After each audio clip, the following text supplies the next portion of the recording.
Wrestling origin stories are one of the few areas of the industry where the truth can often be way better than the fiction. Sheamus, for example, is just a big Irishman who loves to fight. But IRL human being Stephen Farrelly was literally one of Bono's bodyguards. For all WWE wants us to buy into these larger-than-life characters, these days they're usually happy to tell us that all these wrestlers are simply wrestlers for no other reason than they wanted to be wrestlers. Which, given how weird all the roads to the big time tend to be, feels like a bit of a waste. The time, the training, the dedication required to make it to the big time these days doesn't often leave room for anything resembling a normal life. Usually you have to find other work where you can, sacrifice your mind and your body, then just hope you do enough in your local indie to get noticed. But sometimes it's way weirder than that. My name is Adam Cleary and these are 10 wrestlers discovered in the most unusual places. Number 10, ENZO AMORE, YouTube. Yeah, I'm just going to quickly start with this one because if you've ever met ENZO AMORE, he certainly does. In a story that's perhaps way better told by Simon Gotch, the famous tale of the former realest guy in the room getting discovered on YouTube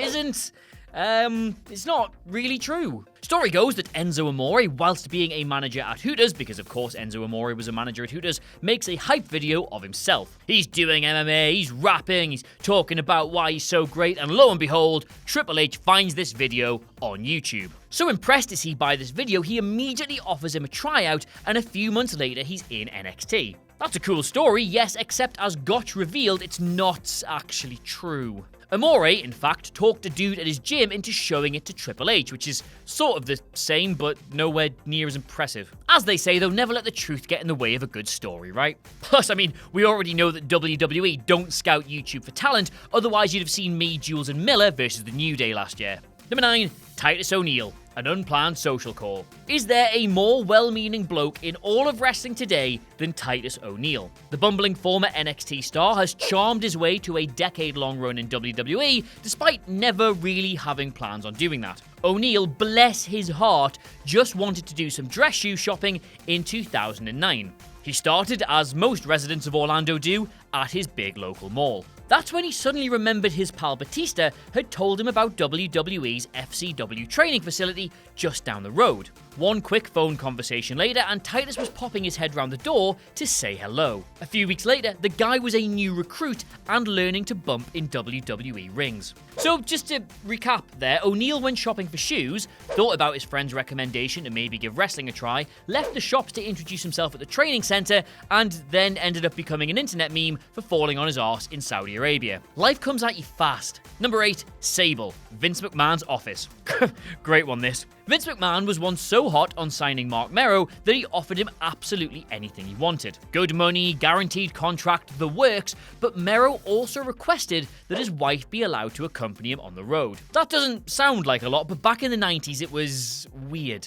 The groupie scene, let's call it, was a big thing in the industry back then, and most of the talent didn't want their pesky wives showing up, stopping them going twos up on a 19-year-old in some rotting motel. Mero, though, a reformed character, wasn't about that life anymore, and thought his marriage would be better served if he took it with him. During the negotiations, he suggested that his wife, literally Sable, could even be his valet.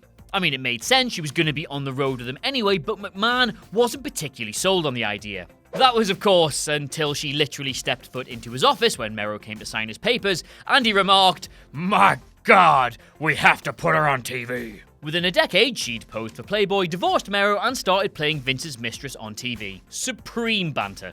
KACY CATANZARO, Ninja Warrior. Come on, you all know this one, right? The year is 2014, and KACY CATANZARO, mild-mannered gym instructor from Texas, is about to set the entire world on fire. No woman had ever completed the American Ninja Warrior course, and then she didn't just complete it, did she? She bent it over and smashed it. The video became a viral sensation across social media. The hashtag #MightyKACY trended worldwide, and in the blink of an eye, she was a global star. By 2016, she was helping to host the show and already in talks with WWE. Honestly, man, I'm not gonna spend ages on this one. If you've never seen the clip, just go and watch it. I have to exert more energy than that just getting cans out of a fridge. Bianca Belair, CrossFit. Bianca Belair is, despite what this pube may have said, a bona fide main eventer, and she proved it at TakeOver Phoenix against Shayna Baszler. Her 15-minute cracker of a match was one of the card's highlights, and it capped a stunning 3-year rise for somebody who almost slipped WWE's net. Had it not been for Mark Henry's decision to scour CrossFit profiles, she might never have become NXT Gold. Henry spotted Bianca killing the competition at a CrossFit showcase and quizzed others on who she was. 2 weeks later, he slid into her Twitter DMs and asked if she'd ever be interested in giving pro wrestling a whirl. Lord only knows what Belair must have been thinking at that point, because I mean, it's not every day wrestlers pop up in the private messages of some young woman. Bianca agreed to give the tryout a shot, and the rest is history. Henry had successfully headhunted her from the fitness world, recognizing her talent and marketable look. Well done, mate. Number 5, Nia Jax, plus-size modelling. As a relative of Dwayne "The Rock" Johnson, it was perhaps only a matter of time before Nia Jax gave wrestling a try. Before WWE, she'd been an athlete at both high school and college, and she'd recently started training at the Wild Samoan School in Orlando. Pre-wrestling, though, Jax made a name for herself as a plus-sized model, not as a standout athlete. She regularly posed for photo shoots after being talked into it by a judge at a fashion show she was attending. This, she says, helped her shed any self-doubt about her body or her image. That gave her the confidence to pursue wrestling, something that might not have happened had Nia not overcome her fears about how she looked. This, in turn, led to conversations with Rocky about potentially getting into wrestling, then the training school, then finally a WWE tryout. Kelly, fashion modelling. In 2006, John Laurinaitis was tasked with finding fresh female talent WWE could use as part of their diva search. As backwards as it seems now, amidst a time when women are treated like A, pro wrestlers, and B, human beings, Johnny decided the best course of action would be trawling through endless fashion magazines. That is how he found one Barbie Blank, otherwise known to you and me as Kelly. The then 19-year-old modelling agency were called, and WWE offered Kelly a contract. Forget the fact that she couldn't wrestle at all, this was WWE circa 2006. Actually being able to work matches safely was obviously the least of Laurinaitis' worries, because just look at her, Vince, she can learn to fall over later, or something. So, just like that, the fashion model found herself entering the weird world of pro wrestling, and she was posted to the old OVW developmental territory. 13 years later, she's had as many championship reigns as Asuka or Bayley. Mustafa Ali, policeman. Years before tangling with Daniel Bryan, Samoa Joe, or Randy Orton, Mustafa Ali was tackling criminals on the streets of Chicago. He said during an interview with ESPN that sleep came at a premium back then, but he juggled indie wrestling dates with graveyard shifts on the beat. I mean, that must have been absolutely exhausting, but a chance commentary call changed his life forever. It was originally supposed to be Brazil Zumbi, who competed in WWE's 2016 Cruiserweight Classic.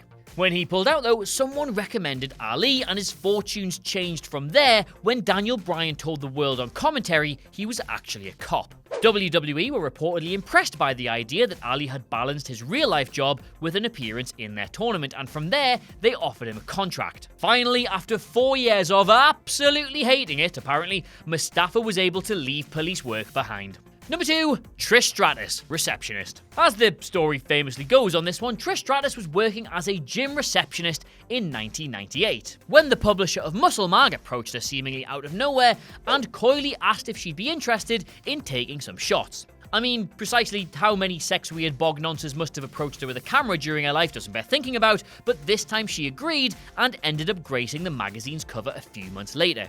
That led, as you might expect, to interest from WWE in 1999.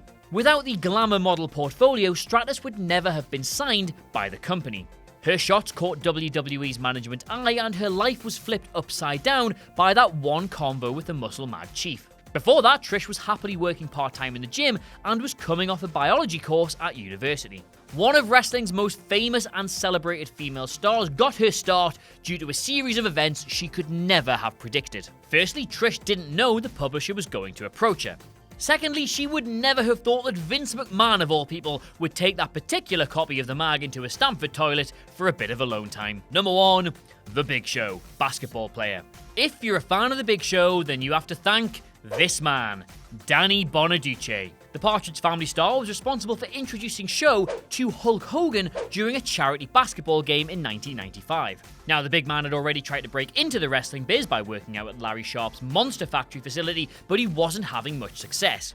Then, as so many have before him, he met Hulk and everything changed. Hogan was impressed by this giant athlete's size and his ability to play the crowd during a charity match. Show had been a basketball standout at Wichita State University, and he caught Hogan's eye with his mix of skill and charisma during the celebrity-studded charity game. WCW coincidentally were cross-promoting the match with an event they had planned in Rosemont Horizon. Following that display, WCW were in touch and offered to bring Show in for some work against Hogan. That is an astonishingly huge break for somebody who barely had any experience, had been shunned when trying to train, and was literally playing basketball at the time.